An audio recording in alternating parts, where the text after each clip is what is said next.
Assalamualaikum warahmatullahi wabarakatuh. Perkenalkan, nama saya Nafisa Fitratunada Leratu Saadiah NIM 202061050 beserta dengan teman saya Karisma Diniwati NIM 202061051 serta Gina Rondulus Janah NIM 202061052. Di sini kami dari kelompok 6 akan menjelaskan materi kami tentang al-wakalah wa al-kafalah dan aplikasi keduanya. Pengertian al-wakalah. Al-wakalah berasal dari kata al-hifz berarti perlindungan, at-tafwidz berarti penyerahan atau memberikan kuasa. Menurut kalangan Syafi'iyah, arti wakalah adalah ungkapan atau penyerahan kuasa kepada orang lain supaya melaksanakan sesuatu dari jenis pekerjaan yang bisa digantikan dan dapat dilakukan oleh penerima kuasa, dengan ketentuan pekerjaan tersebut dilaksanakan pada saat pemberi kuasa masih hidup. Dasar hukum al-wakalah. Yang pertama, Al-Quran.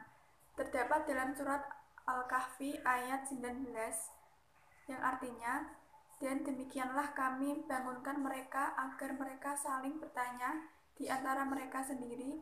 Berkatalah salah seorang di antara mereka, sudah berapa lamakah kamu berada di sini? Mereka menjawab, kita berada di sini sehari atau setengah hari. Berkata yang lain lagi, Tuhan kamu lebih mengetahui berapa lamanya kamu berada di sini. Maka suruhlah salah seorang di antara kamu untuk pergi ke kota dengan membawa uang perakmu ini. Dan hendaklah dia melihat manakah makanan yang lebih baik, maka hendaklah ia membawa makanan itu untukmu, dan hendaklah ia berlaku lemah lembut, dan janganlah sekali-kali menceritakan halmu kepada seorang pun. Quran Surat Al-Kahfi ayat 19. Yang kedua, hadis, yang artinya bahwasannya Rasulullah SAW mewakilkan kepada Abu Rafi dan seorang Ansor untuk mewakilinya untuk mengawinkan qabul perkawinan Nabi dengan Maimunah binti Al-Haris. Hadis riwayat Malik dalam Al-Muwatta. Yang ketiga, ijma. Para ulama sepakat wakalah diperbolehkan, bahkan mereka cenderung mensunahkannya dengan alasan bahwa hal tersebut termasuk jenis ta'awun atau tolong-menolong atas dasar kebaikan dan takwa. Rukun dan syarat al-wakalah. Yang pertama, orang-orang yang mewakilkan atau al-muwakil.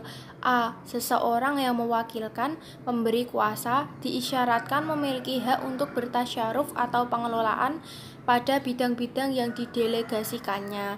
Karena itu, seseorang tidak akan sah jika mewakilkan sesuatu yang bukan haknya. B. Pemberi kuasa mempunyai hak atas sesuatu yang dikuasakannya. Di sisi lain juga dituntut supaya pemberi kuasa itu sudah cakap, bertindak atau mukallaf. Yang kedua, orang yang diwakilkan atau al-wakil. A. Penerima kuasa pun perlu memiliki kecakapan akan suatu aturan-aturan yang mengatur proses akad wakalah ini, sehingga cakap hukum menjadi salah satu syarat bagi pihak yang diwakilkan. B. Seseorang yang menerima kuasa ini perlu memiliki kemampuan untuk menjalankan amanah yang diberikan oleh pemberi kuasa. Yang ketiga, objek yang diwakilkan atau taukil. A. Objek mestilah sesuatu yang bisa diwakilkan kepada orang lain seperti jual beli, pemberian upah, dan sejenisnya, yang memang berada dalam kekuasaan pihak yang memberikan kuasa. B. Para ulama berpendapat bahwa tidak boleh menguasakan sesuatu yang bersifat ibadah badaniyah seperti sholat, dan boleh menguasakan sesuatu yang bersifat ibadah seperti membayar zakat, sedekah, dan sejenisnya. Yang keempat, ijab qabul atau siqhat. A. Dirumuskannya suatu perjanjian antara pemberi kuasa dengan penerima kuasa. Dari mulai aturan memulai akad wakalah ini, proses akad, serta aturan yang mengatur berakhirnya akad wakalah ini. B. Isi dari perjanjian ini berupa pendelegasian dari pemberi kuasa kepada penerima kuasa. C. Tugas penerima kuasa perlu dijelaskan oleh pemberi kuasa.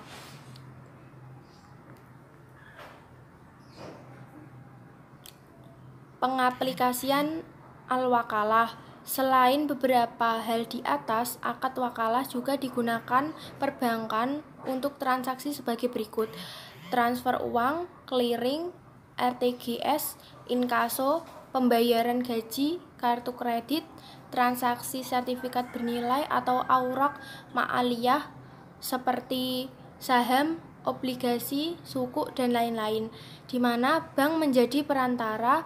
Pembayaran rutin lainnya seperti zakat, sedekah, pembayaran tagihan, dan lain-lain.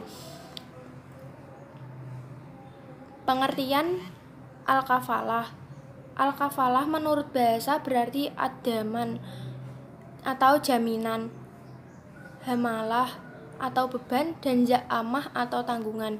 Dari pengertian secara bahasa tersebut dapat diartikan bahwa kafalah adalah jaminan, beban, atau tanggungan yang diberikan oleh penanggung atau kafil kepada pihak ketiga, yaitu memenuhi kewajiban pihak kedua yang ditanggung atau makful. Kafalah juga berarti mengalihkan tanggung jawab seseorang yang dijamin dengan berpegangan pada tanggung jawab orang lain sebagai penjamin. Atas jasanya, penjamin dapat meminta imbalan tertentu dari orang yang dijamin. Dasar hukum kafalah yang pertama dalam Al-Quran, yaitu terdapat dalam surat Yusuf ayat 72 yang artinya, dan barang siapa yang dapat mengembalikan piala raja, maka ia akan memperoleh bahan makanan seberat beban unta, dan aku yang menjamin terhadapnya. Yang kedua dalam hadis, yang artinya bahwa Nabi tidak mau sholat mayit pada mayit yang masih punya utang. Maka berkatalah Abu Qatadah, sholatlah atasnya ya Rasulullah, sayalah yang menanggung utangnya. Kemudian Nabi menyolatinya. Hadis riwayat Bukhari. Yang ketiga dalam ijma', para ulama sepakat terkait dibolehkannya kafalah karena kafalah sangat diperlukan dalam kondisi tertentu, dan kaum muslimin pun masih tetap melakukan kafalah di antara mereka sejak zaman kenabian sampai saat sekarang ini, tanpa ada seorang ulama pun yang mengingkari. Rukun dan syarat kafalah. Yang pertama, pihak penjamin, yaitu harus balik, berakal sehat, tidak dicegah membelanjakan hartanya atau mahjur, dan dilakukan dengan kehendaknya sendiri. Yang kedua, pihak orang yang berpiutang, yaitu dikenal oleh penjamin. Yang ketiga, pihak orang yang berutang, yaitu diketahui identitasnya dan berakal sehat. Yang keempat, objek jaminan, yaitu harus jelas nilai, jumlah, dan spesifikasinya, dan tidak bertentangan dengan syariah. Pengaplikasian kafalah. Pertama, munjas atau tanjis. Munjas atau tanjis ialah tanggungan yang ditunaikan seketika, seperti seorang berkata, saya tanggung si fulan sekarang. Lafaz-lafaz yang menunjukkan kafalah menurut para ulama adalah seperti lafal tahammaltu, saya yang memikul; takafaltu, saya menjamin; damintu, saya yang menjamin; ana kafilaka, saya penjamin; ana zaim, huwa laka indi, atau huwa laka alai, barang kamu yang ada di dia adalah tanggung jawab saya. Apabila akad penanggungan terjadi, maka penanggungan itu mengikuti akad utang. Apakah harus dibayar ketika itu, ditangguhkan, atau dicicil. Kedua, mu'allaq atau ta'liq. Mu'allaq atau ta'liq adalah menjamin sesuatu dengan dikaitkan pada, seperti seorang berkata, jika kamu mengutangkan pada anakku, maka aku akan membayarnya. Atau jika kamu ditagih pada A, maka aku akan membayarnya. Yang ketiga, mu'aqqad atau taukid. Mu'aqqad atau taukid adalah tanggungan yang harus dibayar suatu waktu, seperti ucapan seorang, bila ditagih pada bulan Ramadan, maka aku yang menanggung pembayaran utangmu. Menurut mazhab Hanafi, penanggungan seperti ini sah, tapi menurut mazhab Syafi'i batal. Apabila akad telah berlangsung, maka madmumlah boleh menagih kepada kafil, orang yang menanggung beban, atau kepada madmun anhu atau maf'ul anhu, itu orang yang berutang. Demikian presentasi dari kelompok kami. Kurang lebihnya mohon maaf. Wassalamualaikum warahmatullahi wabarakatuh.